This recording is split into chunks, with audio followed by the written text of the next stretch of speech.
నెల్లూరు నగరం పొదలకూరు రోడ్లోని వైఎస్ఆర్సీపీ జిల్లా పార్టీ కార్యాలయంలో ఏర్పాటు చేసిన విలేకరుల సమావేశంలో ఎమ్మెల్సీ మరియు గూడూరు నియోజకవర్గ ఇన్ఛార్జ్ మేరకు మురళీధర్ మీడియాను ఉద్దేశించి మాట్లాడడం జరిగింది. ఆయన మాట్లాడుతూ నెల్లూరు అంటేనే రాజకీయాలు ప్రతీక అని చెప్పేవారు. రాష్ట్రంలోని నెల్లూరు జిల్లా రాజకీయాలు చాలా హుందాతనంగా ఉండేవి. పార్టీలు అధికారంలోకి రావడం, తిరిగి ప్రతిపక్షంలోకి పోవడం సాధారణంగా జరుగుతూనే ఉంటుంది. గత 7-8 రోజులుగా నెల్లూరు జిల్లా రాజకీయాలు చూస్తుంటే ఏ రకంగా టార్గెట్ పెట్టి అక్రమమైన కేసులు పెట్టి, ఎటువంటి ఆధారాలు లేని నిరాధారమైన కేసులను పెట్టి ఏ విధంగా వేధించాలి అని చూస్తున్నారు. ప్రభుత్వాన్ని విమర్శించకూడదనే దృక్పథంతో ఎవరు కూడా ముందుకు రాకుండా వారిని భయభ్రాంతులకు గురి చేస్తున్నారని పేర్కొన్నారు.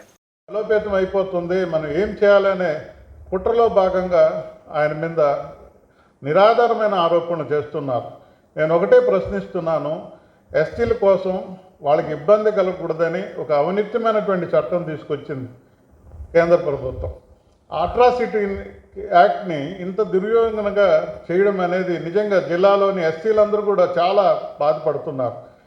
న్యాయబద్ధంగా జరగాల్సినటువంటి అట్రాసిటీ కేసుని రాజకీయ దురుద్దేశంతో, వక్రమైన ఆలోచనతో, మరి నేరపూరితమైన ఆలోచనతో ఈ రకమైన వాతావరణం సృష్టించడం కరెక్ట్ కాదు.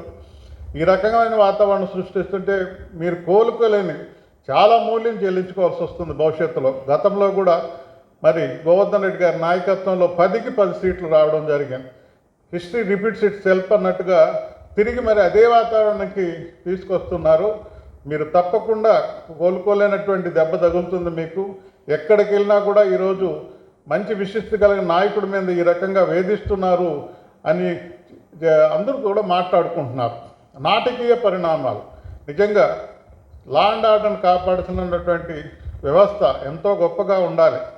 అలాంటి వ్యవస్థ 20వ తేదీ కేసు రిజిస్టర్ చేస్తున్నట్టు చెప్పారు.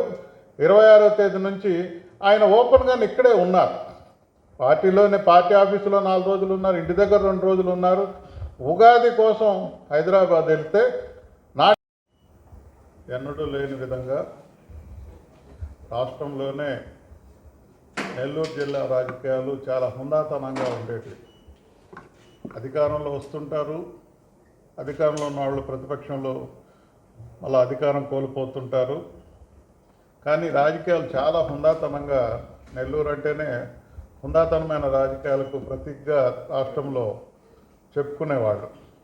గత 7-8 రోజులుగా మన జిల్లా రాజకీయాలు చూస్తుంటే ఏ రకంగా టార్గెట్ పెట్టి, అక్రమైన కేసులు పెట్టి, నిరాధారంగా ఏ ఆధారం లేకుండా నిరాధారంగా కేసులు పెట్టి ఏ రకంగా వేధించాలి, ఇంకొకరు మళ్ళీ టార్గెట్ చేసిన వాళ్ళని చూసి భయక్రాంతులైపోయి ఎవరు కూడా ముందుకు రాకూడదు, ప్రభుత్వాన్ని విమర్శించకూడదు అనే దృక్పథంతో ఇంత దమనకాండ చేయడం అనేది కరెక్ట్ కాదు. మీరు గమనిస్తున్నారు సోదరులారా, మా ప్రీతం నాయకులు జగన్మోహన్ రెడ్డి గారు ఎంత పరిపాలన అనేది ఎక్కడ కూడా కులం లేదు, మతం లేదు, అదే రకంగా రాజకీయం లేదు అన్నట్టుగా ప్రవర్తించారు. మరి ఈరోజు చూస్తుంటే కేవలం దోచుకోవడం, టార్గెట్ చేయడం, అడ్డం వస్తుంటే అక్రమైన కేసులు పెట్టడం. మీరు గమనించుంటారు, గోవర్ధన్ రెడ్డి గారు జిల్లా పార్టీ బాధ్యతలు తీసుకున్న తర్వాత ఆయన అనుభవంతో పార్టీని ఎంత